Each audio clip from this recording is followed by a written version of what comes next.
Jonas, capítulo de número 1, versículo é o de número 1 e o versículo de número 2. Jonas, capítulo de número 1, o versículo é o de número 1 e o de número 2.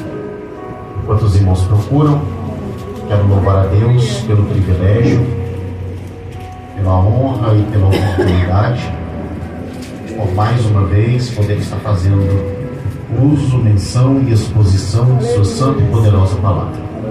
Quero louvar a Deus pelo presidente desse ministério, pastor Joaquim. Deus o abençoe poderosamente, pastor. É uma alegria muito grande poder estar conhecendo o Senhor. Me sinto honrado e abençoado por Deus por ter este privilégio. Deus abençoe cada príncipe de Deus, cada princesa de Deus que tem trabalhado para o bom andamento desta obra. Deus abençoe vocês ricamente em nome de Jesus. Pastor Marcos, Deus o abençoe poderosamente. Obrigado pela oportunidade. Que Deus lhe faça prosperar em tudo aquilo que você colocar nas suas mãos. Que de onde você entrar e de onde você sair, Deus te honre. Que se os teus inimigos vierem contra ti por um caminho, que por sete batam em retirada. E o nome do Senhor seja glorificado sobre a sua vida, em nome de Jesus. Deus abençoe. Sua esposa, quem é a esposa? Deus abençoe, pastora. Deus faça vocês prosperar poderosamente em nome de Jesus. Meu amigo, presbítero Henrique, que é sempre misericordioso comigo, mora no meu coração, paga nem aluguel. Deus te abençoe poderosamente. Jonas capítulo 1, versículo de número 1, 2 e 3. Quem achou? Diz assim: e veio a palavra do Senhor a Jonas, filho de Amitai, dizendo: levanta-te, vai à grande cidade de Nínive e clama contra ela, porque a sua malícia subiu até a minha presença.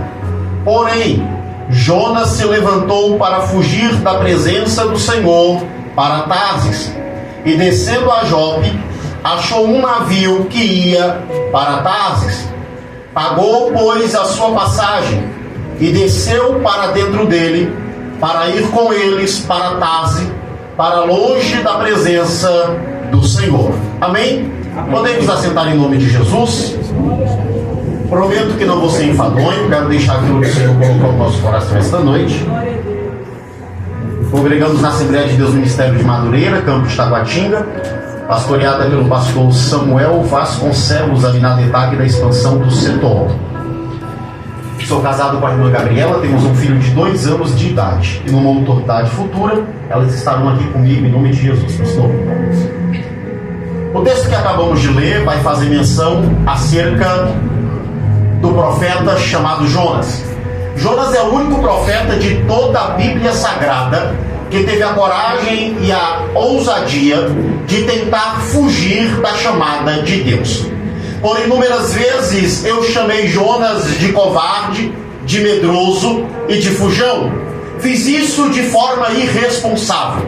Mal sabia eu que Jonas não era covarde, tampouco medroso ou fujão. Na verdade, Jonas é alguém que está em conflito. Jonas está em conflito porque o pedido que Deus faz a ele parece não fazer muito sentido de uma perspectiva e de uma lógica humana. Deus está dizendo: levanta e vai a Nínive e prega a minha palavra. Jonas se levanta não para pregar, mas para fugir. Afinal de contas, Nínive é a capital da Assíria e os assírios são inimigos declarados de Israel.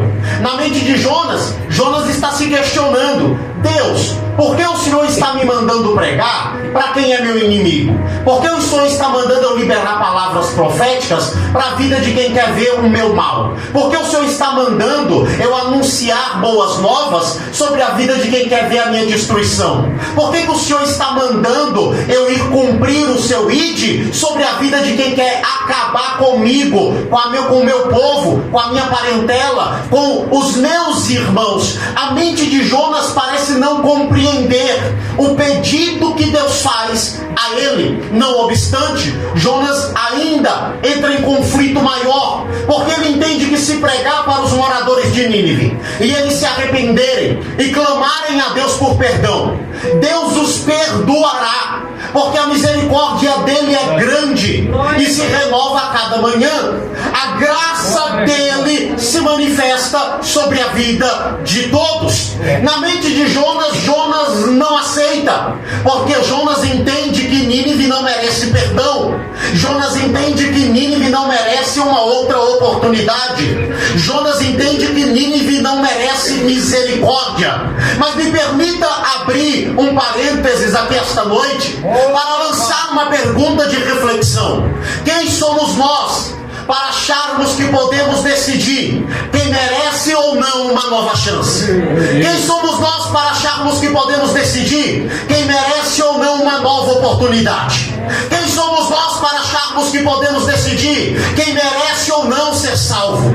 Eu preciso dizer, Deus não entregou a cessão de direito do céu para ninguém. O céu ainda é dele, a graça ainda é dele, a misericórdia ainda é dele, o perdão ainda é dele. Ele salva quem quer, levanta quem quer, liberta quem quer, restaura quem quer, transforma a vida de quem quer, e nós não temos nada a ver com isso. Parece que de vez em quando a gente se esquece que o sangue de Jesus é poderoso para perdoar todo e qualquer pecado. Graças a Deus que alguns de nós não entramos na igreja pela vontade do homem. Porque se fosse pela vontade do homem, alguns de nós continuaríamos caídos na esquina de casa, deitados em cima do próprio vômito. Alguns de nós teríamos morrido dependentes da cocaína, do crack, da maconha. Se fosse pela vontade do homem, alguns de nós teríamos morrido na criminalidade, na marginalidade. Se fosse pela vontade do homem, alguns de nós teríamos ido parar dentro de um presídio e de lá não teríamos saído nunca mais. Mas Deus olhou do céu para a terra e disse: não depende do homem, depende da minha soberana vontade. Eu te escolho, eu te lavo com o sangue precioso de Jesus, te arranco do charco de lodo e te coloco para sentar entre os príncipes e princesas do meu reino. Foi Deus quem escolheu, Deus nos chamou. Jonas está se questionando. O questionamento de Jonas é verdade, Jesus. É porque para Jonas parece não fazer sentido o pedido de Deus. Jonas então, ao invés de se levantar e ir pregar, a Bíblia diz: levantou, foi e fugiu. Deus está dizendo: levanta, vai e prega. Mas a Bíblia diz: levantou, foi e fugiu. Jonas vai aprender uma das lições mais importantes. E já que é um culto de posse, cabe muito bem aqui esta noite sobre a vida do nosso pastor, sobre a minha vida, sobre a vida de todos que tem chamado. Jonas vai descobrir que não dá para fugir da chamada de Deus. Não dá para fugir da chamada de Deus. Na verdade, me permita dizer, existem pessoas que estão aqui esta noite que antes de nascerem, Deus já havia usado um profeta ou uma profetisa para colocar a mão na barriga da mãe e dizer: eis que tu darás à luz a uma criança, e ele vai ser pastor, vai ser pastora, vai ser pregador, vai ser pregadora, vai ser missionário, vai ser missionária. Você nem havia sido fecundado no útero da mãe, mas Deus já havia usado alguém para liberar palavras proféticas sobre a sua vida, para liberar palavras proféticas só acerca do seu nascimento. Porque existem pessoas que estão aqui esta noite que foram escolhidas desde o ventre da sua mãe. Existem pessoas que estão aqui esta noite que foram escolhidas desde o útero da sua mãe. Mas eu não acredito que Deus escolhe alguém desde o útero da mãe. É claro que ele escolheu Sansão no ventre da mãe, e no ventre da mãe o separou a um Zazireu. Escolheu Samuel no ventre da mãe, e no ventre da mãe o separou ao sacerdócio. Isaías disse: ouvi, ó ilhas, ouvi, ó povos, Deus me escolheu desde o ventre da minha mãe. É Deus que diz a Jeremias: não diga que é como uma criança e que não sabes falar, porque eu te escolhi desde o ventre da sua mãe. Foi Deus quem olhou para João Batista e disse: te escolho desde o ventre da sua mãe. E no ventre da mãe, João Batista foi cheio do Espírito Santo de Deus. Deus escolheu Jesus desde o ventre da sua mãe. E Paulo, escrevendo aos Gálatas, disse: Deus me escolheu desde o ventre da minha mãe. Tem gente aqui esta noite que foi escolhido por Deus desde o ventre da sua mãe. E eu vim lhe dizer uma coisa: não dá para fugir da chamada de Deus, não dá para fugir do ministério que Deus confiou em suas mãos. Se você tentar fugir pela direita, Deus te cerca pela direita. Se você tentar fugir pela frente, Deus te cerca pela frente. Se tentar fugir pela esquerda, Deus te cerca pela esquerda. Se tentar fugir por detrás, Deus te cerca por detrás. Porque não dá para fugir da chamada de Deus, não dá para fugir do ministério que Deus entregou a você. Existe uma placa sua no céu com uma fonte escrita: procurado. Mas Deus te achou aqui esta noite e está dizendo: volte para o centro da minha vontade.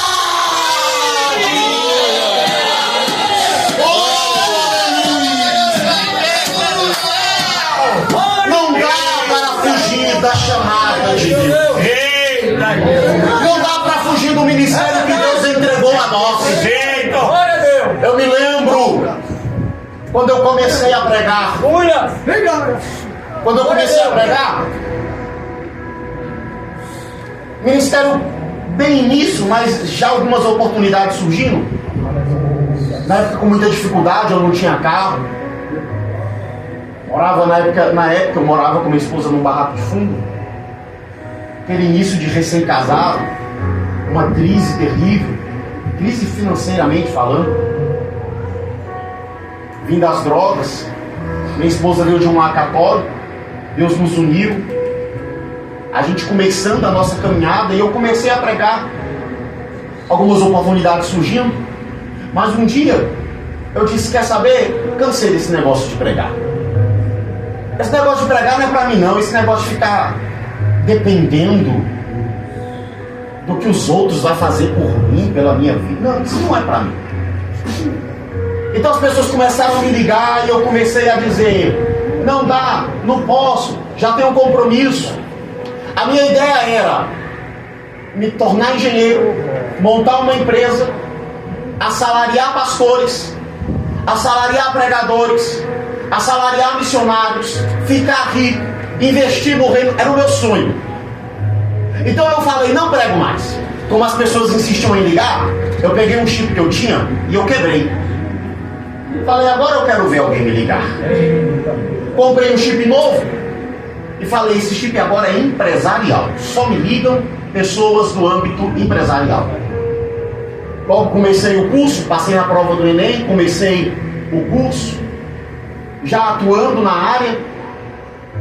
Comecei a montar uma cartela de clientes, entre eles 80% médicos. Brasília tem uma quantidade de médicos muito grande. E aí a gente foi crescendo, foi indo, e eu pensando: tá dando tudo certo, tudo tá saindo conforme o planejado. Um dia, voltando da escola dominical com a minha esposa, a gente foi ao mercado para fazer as compras do almoço à tarde. Quando nós estávamos indo ao mercado, veio uma irmã. Ela veio marchando e gritando em língua estranha. Eu olhei para aquilo e eu falei para minha esposa: amor, vamos dar a volta. E ela disse: vai dar a volta por quê? Você está devendo alguma coisa? E eu falei: não. E ela disse: então, vamos por aqui. E o irmão é recém-casado, manda quem pode, obedece quem tem juízo. Eu obedeci. Mas eu olhei para um lado, não tinha ninguém. Olhei para o outro, só minha esposa. Olhei para trás, não tinha ninguém. E a irmã cada vez mais gritando em língua estranha. E ela vinha marchando assim. Quando ela chegou bem pertinho, ela apontou o dedo no meu rosto, no estacionamento do mercado. E ela gritou: homem, não te tirei de onde te tirei para você ser engenheiro, advogado, empresário. Te arranquei de onde te arranquei, porque quero te constituir uma voz profética sobre esta nação. E se você não voltar a assumir o ofício profético que entreguei em tuas mãos, te farei descer à sepultura e você prestará conta pelas almas que deveriam ter sido salvas, abençoadas, edificadas por intermédio do ministério da tua vida, e não foram porque você se acovardou. Ela, do jeito que entregou a mensagem, levantou e foi embora. Porque profeta, com exceção dos profetas do Pix, profeta de verdade não está nem aí se você gostou da mensagem ou não. Profeta de verdade entrega a mensagem e vai embora. Se você gostou, ela entregou a mensagem e foi embora. Eu comecei a chorar desesperadamente. E naquela mesma noite, antes de dormir, eu entendi que não dava para fugir da chamada de Deus. Eu vim pregar para alguém que está tentando fugir do ministério que Deus está tentando entregar nas suas mãos. Eu vim pregar para alguém que está tentando fugir da chamada que Deus está te fazendo. Eu vim pregar para alguém que deveria estar profetizando e não está profetizando porque tem medo. Deveria estar pregando e não está pregando porque acha que pregar necessita de formação acadêmica, teológica. É claro que no decorrer da caminhada tudo vai acontecendo, mas eu vim aqui lhe dizer: se Deus me chamou, se Deus me vocacionou, se Deus me ungiu, se Deus te separou, se Deus falou, vai, então levanta e vai.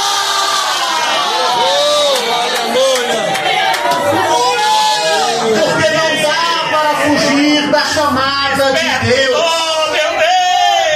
Não dá para fugir. Wallace, mas eu não sei falar, eu também não sabia. Wallace, mas eu não sei ler, eu sabia ler muito mal quando Deus me chamou. Analfabeto, não tinha o ensino fundamental, mas quando você vai se lançando, Deus vai suprindo, Deus vai providenciando, Deus vai fazendo. Jonas está tentando fugir da chamada e vai descobrir que não dá para fugir da chamada de Deus.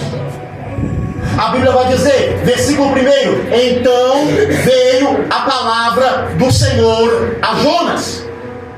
Então, a expressão então traz a ideia de algo de surpresa, inesperado. Jonas não esperava, mas então, não estava no plano de Jonas, mas então, não estava no cronograma de Jonas, mas então, não estava na agenda de Jonas, mas então Deus apareceu de maneira inesperada, surpreendendo Jonas e dizendo: Jonas, levanta e vai a Nínive e prega a minha palavra. Você está achando que Deus vai esperar você viver os teus sonhos, os teus projetos, ter as suas experiências pessoais? Você está muito enganado. Qualquer hora dessa Deus está batendo na porta da tua casa e está dizendo: então, lembra daquela pregação? Então, lembra daquela profecia? Então, lembra daquele sonho? Então, lembra daquela revelação? Então, chegou a hora, levanta e vai. O problema é que a gente está achando que Deus vai se submeter à nossa vontade. Eu fiz o meu projetando, Alex. No meu projetando do ano eu escrevi todos os meus sonhos e estou orando com eles debaixo do meu joelho. É a tua vontade, não é a vontade de Deus. É o teu plano, não é o plano de Deus. É o teu querer, não é o querer de Deus. É o teu desejo, não é o desejo de Deus. Pode ser que Deus apareça na porta da tua casa e diga: estou mudando o plano, estou mudando o cronograma, estou mudando a agenda, estou mudando a rota, estou mudando tudo. Levanta e vai.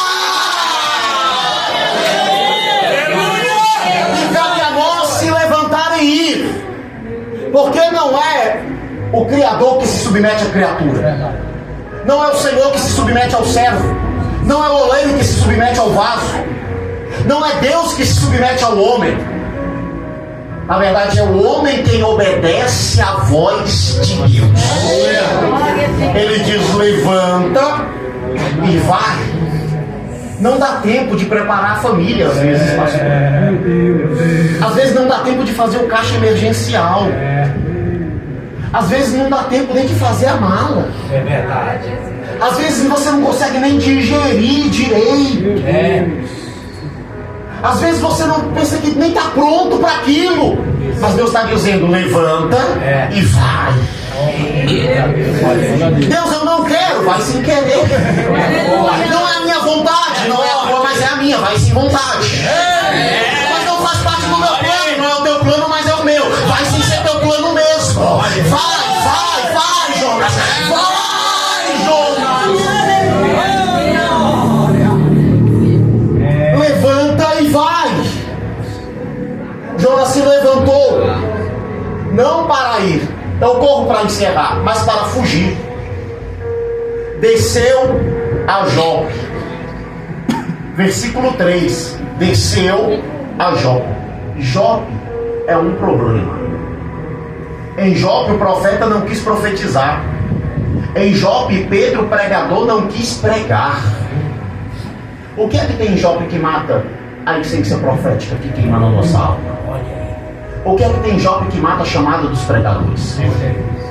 Cuidado com o ambiente que a gente anda. O ambiente que a gente frequenta, o lugar que a gente está.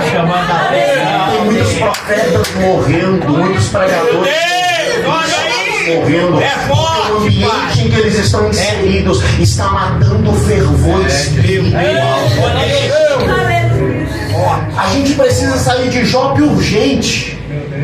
Jonas desceu a Jope para fugir para Tarsis. Comprou uma passagem. Chegou lá, tinha um navio esperando, a passagem disponível, havia vaga no navio, ele tinha o dinheiro contado para a passagem, tudo certo. Ele poderia dizer, Deus está nesse negócio. Mas cuidado, nem tudo que está dando certo é certo. Meu Deus. Talvez está dando certo, mas não seja a vontade de Deus. Jonas poderia dizer, está dando tudo certo. Está dando tudo certo, é Deus. Não, não é Deus, Jonas. É o seu ego, é o seu querer, é a sua vontade. A Bíblia vai dizer, e desceu Jonas para dentro do navio. Desceu Jonas para dentro do navio. Desceu para o porão, versículo de número 5. Deitou e dormiu um sono profundo. Quando eu fui estudar a história de Jonas, os grandes linguistas dizem que sono profundo ali, dentro do seu sentido original, seria interpretado hoje como uma espécie de princípio depressivo, uma alma em crise, angustiada, em crise existencial. Há dois tipos de pessoas sofrendo princípio de depressão: pessoas que estão sofrendo porque estão com a alma doente, precisam ser acompanhadas por um psicólogo cristão, não marxista, cristão. Desse jeitinho. Nunca procure um psicólogo marxista. Isso, olha aí, é verdade. Sempre um cristão.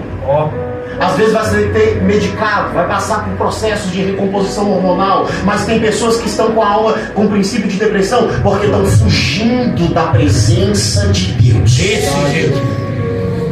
Tem gente que vai procurar o psicólogo vai dizer, você não tem nada. Tem gente que vai procurar o psicanalista e vai dizer, mas você não tem nada. Tem gente que vai procurar o médico e vai dizer, mas você não tem nada. Então o que é que está acontecendo comigo? Talvez você esteja fugindo da presença de Deus. Talvez esteja na hora de voltar para a presença de Deus. Ele vai fugir, vai dormir. E eu corro para encerrar. Jonas fugiu e Deus foi atrás deles. Jonas se escondeu e Deus achou ele. Jonas dormiu e Deus acordou ele. Jonas foi lançado no mar e Deus tirou Jonas de dentro do mar. É Deus dizendo, se tu foge eu vou atrás de tu. Se tu se esconde eu te acho. Se tu dorme, o sono da negligência eu te acordo. Se você tenta mergulhar no profundo abismo do oceano, de lá eu te arranco. Porque você vai voltar para o centro da minha vontade.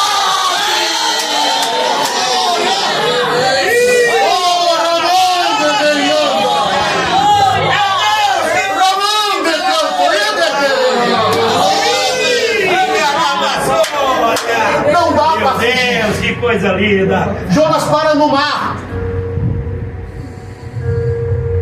E Deus manda o grande peixe. O peixe não é punição, não é castigo, é misericórdia.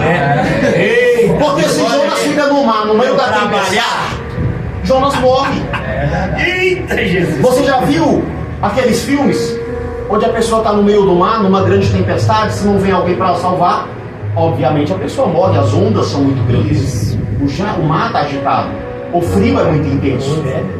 Então Deus manda o grande peixe, e o grande peixe engole Jonas. É Deus dizendo: Jonas, vou usar de misericórdia e te dar mais uma chance. Olha aí, ó. E eu encerro dizendo: Deus está usando de misericórdia com alguém aqui esta noite. Ele está dizendo: estou te dando mais uma chance. Olha aí, Jesus. Volte para o centro da minha vontade. Porque a gente acha que porque não bebeu, não fumou, não foi pro baile funk, não se prostituiu, porque não vive uma vida perversa, porque não mata, não rouba, então está tudo bem. Fugir da vontade de Deus também tem consequências. Volte para o centro da minha vontade. Eu encerro dizendo: por que nós perdemos o desejo de querer ser usado por Deus? Por que nós perdemos o desejo de querer ser usados pelo Espírito Santo? Olha aí. Quando eu aceitei Jesus, dependente químico, cresci num lar totalmente desestruturado. Meu pai me abandonou quando eu tinha 8 anos de idade. Cresci vendo meu pai batendo na minha mãe. As poucas memórias que eu tenho do meu pai é ele jogando ela no chão, pisando na barriga dela, chutando a cara dela, colocando um revólver na cabeça dela, uma bala no tambor, rodando o tambor e fazendo aquilo que o pessoal chama de roleta russa, puxando o gatilho e a bala não caía na agulha. Com 14 anos de idade eu me tornei dependente químico, fiquei viciado na cocaína, roubava a bolsa da minha mãe, porque trabalhava como empregado doméstico para sustentar a casa como mãe solo. E eu roubava o dinheiro para poder usar droga. Quando eu aceitei Jesus, ainda com 17 anos de idade, quase para 18, no auge, naquela época, quem era o auge dos pregadores era o pastor Marco Feliciano. E eu me lembro que naquele tempo a gente jovens ouvia ele pregando e a gente queria ser igual a ele, queria pregar igual a ele, falar igual a ele, queria ter a mesma graça que ele tinha. Então a gente se reunia e a gente começava a fazer círculo de oração, a gente começava a fazer propósito de oração. Eu lembro de jovens que se reuniram comigo ali durante nosso início de caminhada cristã, e a gente se reunia na igreja para orar, pedindo a Deus: usa, me levanta, me faz na minha vida o que o Senhor fez na vida dele, faz em mim o que o Senhor fez nele também, muda a minha história como o Senhor mudou a história dele. A gente sonhava em pregar, sonhava com os grandes congressos, sonhava em ganhar almas, sonhava em ver batismo com o Espírito Santo, sonhava em ver curas divinas, sonhava em ver as pessoas caindo, sendo arrebatadas, sonhava em abrir a Bíblia e Deus nos dá revelações dentro da palavra. A gente comia a palavra, a gente fazia grupinhos de oração, grupinhos de jejum, grupinhos de leitura bíblica. O que foi que aconteceu? Que a gente perdeu o desejo de ser usado pelo Espírito Santo de Deus. O que foi que aconteceu? As meninas, eu me lembro, elas tinham um cabelo bem grande igual a irmã que tem, e elas queriam ser igual a Lauriette, a Sheila Cavalhais, a Cassiane. Não era o Neymar que ditava a moda pra gente. Era não. Eita, vai falando aí, vai cobrando da tua igreja aí, João. Eram os grandes vozes proféticas. Olha aí! Eita, Jesus! A gente queria se vestir como eles se vestiam, queríamos falar como eles falavam, queríamos andar como eles andavam, queríamos ter a graça que eles tinham. Mas o que aconteceu é que no meio do caminho a gente está fugindo da chamada de Deus. Olha aí. Pessoas não sonham mais em serem batizadas com o Espírito Santo. Pessoas não sonham mais em impor as mãos para ver o câncer desaparecer. Pessoas não sonham mais em serem pregadores do Evangelho. Pessoas não sonham mais em verem meninos se tornarem grandes adoradores e cantarem, e a alma de alguém ser curada da ansiedade, da depressão, do estresse, da síndrome do pânico. O que está acontecendo no nosso meio? Eu vim aqui esta noite pregar uma mensagem de despertamento. Volta, Jonas. Volta para o centro da vontade de Deus, Jonas. Volta a pregar, Jonas. Volta a orar, Jonas. Volta a profetizar, Jonas. Volta a falar em línguas estranhas, Jonas. Volta a querer ser cheio do Espírito Santo, Jonas. Volta, Jonas.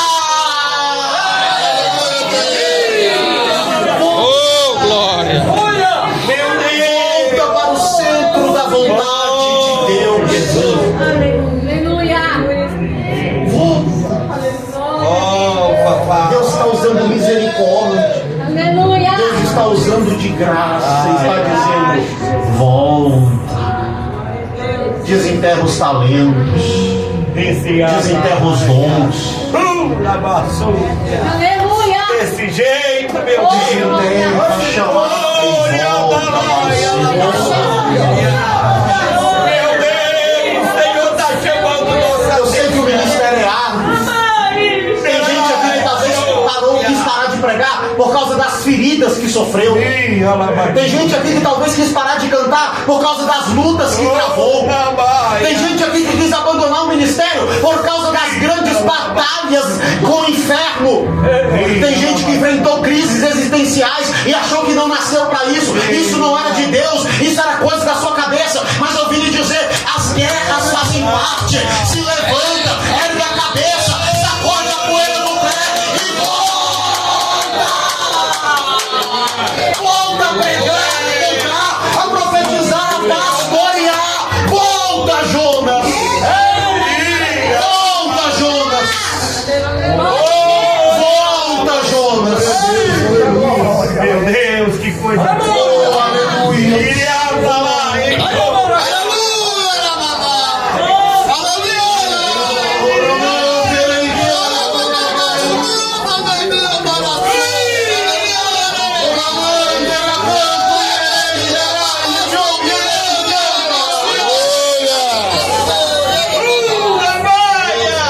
Acende a chama pentecostal, Jesus.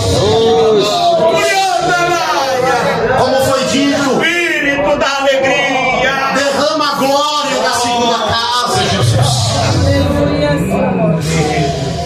Senhor, incendeia os nossos corações, incendeia a nossa alma, incendeia a nossa vida. Meu Jesus. O Senhor não nos deu um espírito de medo. Desse jeito. O Senhor nos deu um espírito de ousadia. É o Espírito. Desperta-nos, ó Deus, para a tua obra. Oh, meu Deus. Se coloque de pé. Oh, meu Deus. Na verdade, meu Pai, o Senhor passa aqui, meu Deus. Existem profetas sendo levantados aqui esta noite. Existem profetisas sendo levantadas aqui esta noite. Existem missionários sendo levantados aqui esta noite. Missionárias sendo levantadas. Existem pastores e pastoras sendo levantados aqui esta noite.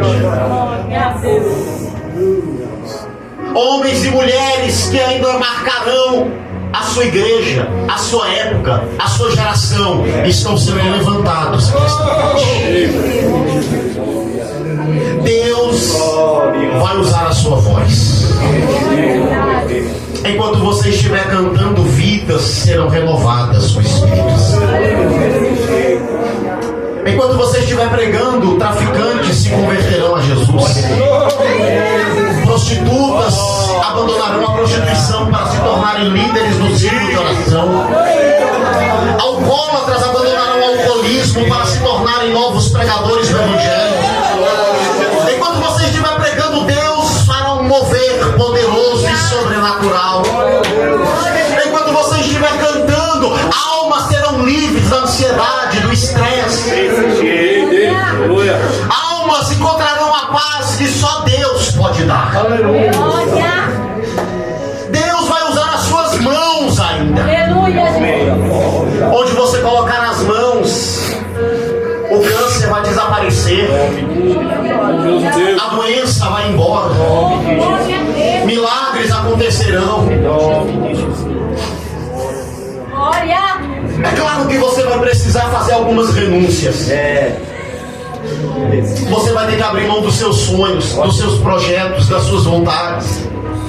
Você vai ter que abrir mão dos seus desejos para viver a vontade de Deus, para viver o querer de Deus, os planos de Deus. Mas o que eu posso te dizer é: vai valer a pena. Aleluia!